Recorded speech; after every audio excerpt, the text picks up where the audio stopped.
Have you ever felt the joy of nurturing something from a tiny seed to a thriving plant? Or how about the satisfaction of harvesting your own produce? It's a feeling that's both undescribable and absolutely rewarding at the same time. Today we're going to explore a simple yet powerful way to connect with nature, save money, and contribute to a healthier planet. This is the vision behind the seed swap movement. Join me as we dive into the fascinating world of seed swapping and discover how you can get involved. This is episode 5 of our 7-part series of how to grow your own food at home on a budget. Stick around until the end of this video because I will share the technique that I used when building my garden that saved me thousands of dollars.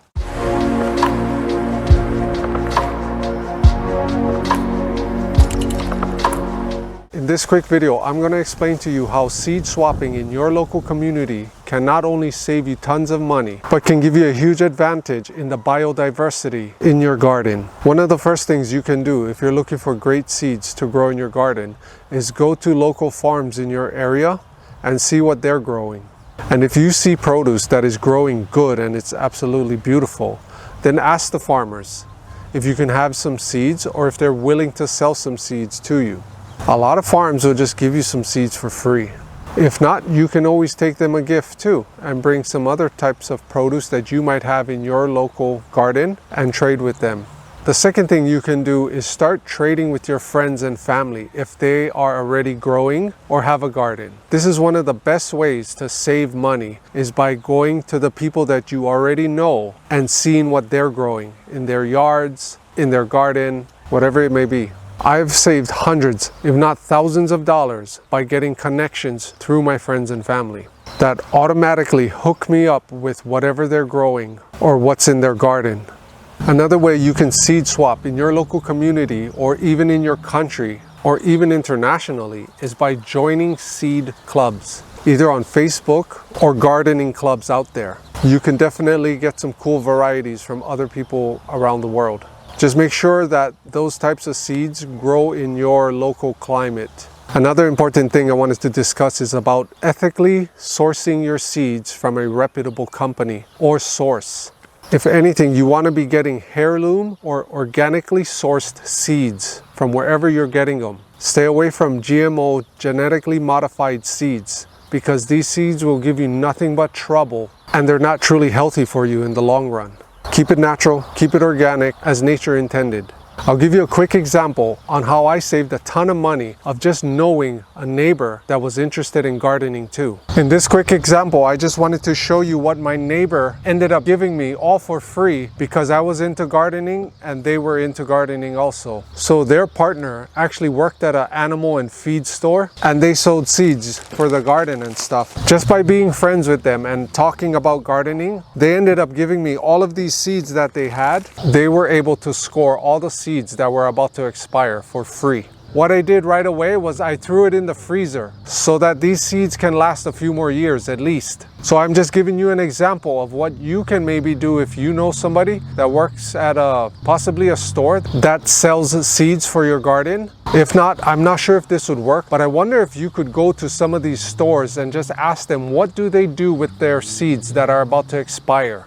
You know, it doesn't hurt to ask. Maybe you can buy them at a steep discount, you know, maybe 90% off or something like that. So this is one thing that you can possibly do to get a steep discount in getting good seeds. Leave a comment down below and let me know if any of you ever scored a bunch of seeds from somebody, friends, family, or even businesses that are about to throw away seeds that are about to expire. I'm curious to know. Let me know in the comments down below. Another way to grow your garden on a budget using seed swapping or propagating, certain plants can be propagated quite easily. In this example, I'm going to show you basil. So whenever you're trying to propagate a plant, never cut off an older branch. Some people will just cut off any branch and try and soak it in water, right, to let it root. My advice is never cut off an old part of the branch. You always want to be cutting off the tips where the new growth is. Wherever you see the new growth happening, that's where you want to cut it, ideally by a node. So here, so this is a piece of basil right here. So ideally whenever you cut something, wherever the branches are coming out right here, you know, those are the nodes on the stem. Right here, I just pulled them off. These are the nodes, right, where the new branches are always popping off. Say if I wanted to propagate this piece of basil, which basil propagates really easily. All of my basil right here has all been propagated. Not one of my basils have been grown by seed. They grow by seed easily as well. So say you wanted to propagate a piece of herb, like rosemary works pretty good, basil works. What you want to do is cut a piece, I would say about 4 to 6 inches long. Boom. And then what you want to do is pull off the bottom leaves. Pull off all the bottom leaves. You can just leave the top with leaves like that. And then you put this bottom piece in water, right? And you just leave it in water. Change the water every so often, you know, once a week is good. It'll take about a month. Give it about a month to get good roots established in the water. And then you can go out and plant it in a pot or something, or in your garden. As you can see right here, I have about 6 basil plants growing, and they all been propagated. You know, some of them you can see the roots right here to this one. It's nice and thick, man. This one's strong. That's what I do. I just let them grow and just keep trimming them down constantly, and they'll just keep shooting new leaves up. What you want is the soft leaves. You know, you want those baby leaves, the soft leaves, because once the leaves become more mature, they become tougher. They can even get quite bittery too after they flower. So I do my best to keep trimming the plants constantly to not let them go through the complete flower cycle. You know, they'll start popping up with these flowers like right here, and then I just start trimming them off. You just got to keep trimming them down. And finally, the one garden technique that saved me thousands when I was building my garden is air layering. This one technique deserves a whole video in itself. But what you're doing basically is you're taking a matured plant that is already fruiting, and then you're cutting around one of the stems of a matured plant that is already fruiting that you like. And then you're putting like peat moss, right? So you kind of scrape off the outer layer of the bark, and then you're wrapping peat moss with some water in there to just keep it moist. And then what I do is I just cut a black trash bag in pieces and wrap it so that it's dark. Here's an example of an air layering that I'm doing right now. There's peat moss in here, and this is a papaya tree. And what I did is I cut a piece of the main stem. You're kind of injuring the plant a little, and then you wrap the peat moss in there where the injury is, and then the plant starts to grow roots to heal itself. So after about 90 days, this plant will have roots, which is right about now. And this is a grafted papaya, actually. So this should have roots in here already. I can basically cut this right across, take off this whole top and plant it in a pot, which is what I did to this papaya right here. You see this one? This is exactly what I did, and look, it's giving beautiful fruits now. Planted them in a pot, and now these are like shorty papayas. As you can see, they're only a few feet tall. I got a couple of them going. See them? There are quite a few.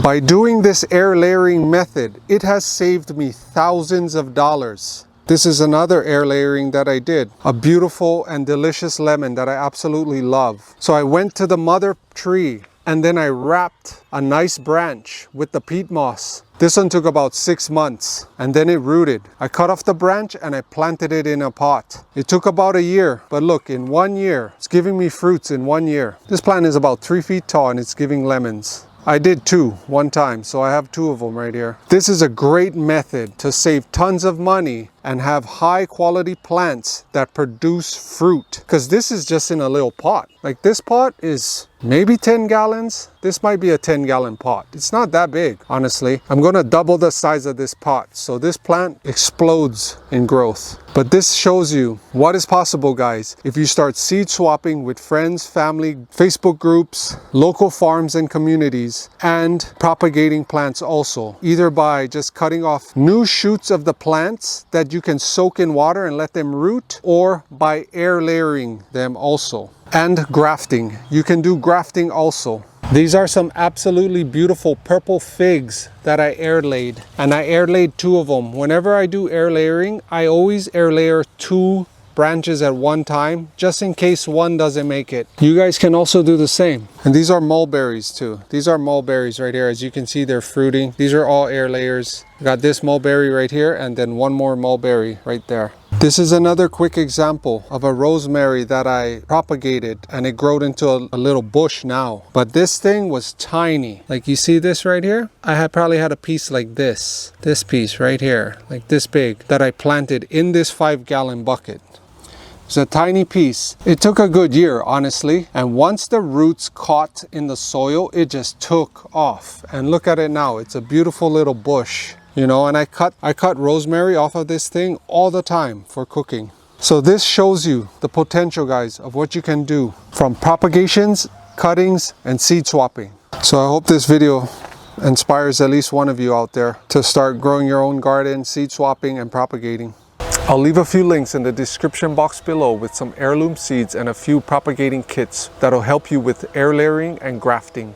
So in the end, seed swapping, air layering, grafting, and propagating plants can save you thousands of dollars easily if you are on a budget. If you have had a lot of success applying these strategies to your own garden, leave a comment down below and let me know what types of plants have you had success with in your garden. It helps to build a better community when we share our knowledge and results with others. If you have been wanting to grow your own food at home, especially if you're on a budget, then watch this video right here where I take you through some simple steps that will help you to save money and time when building your own garden.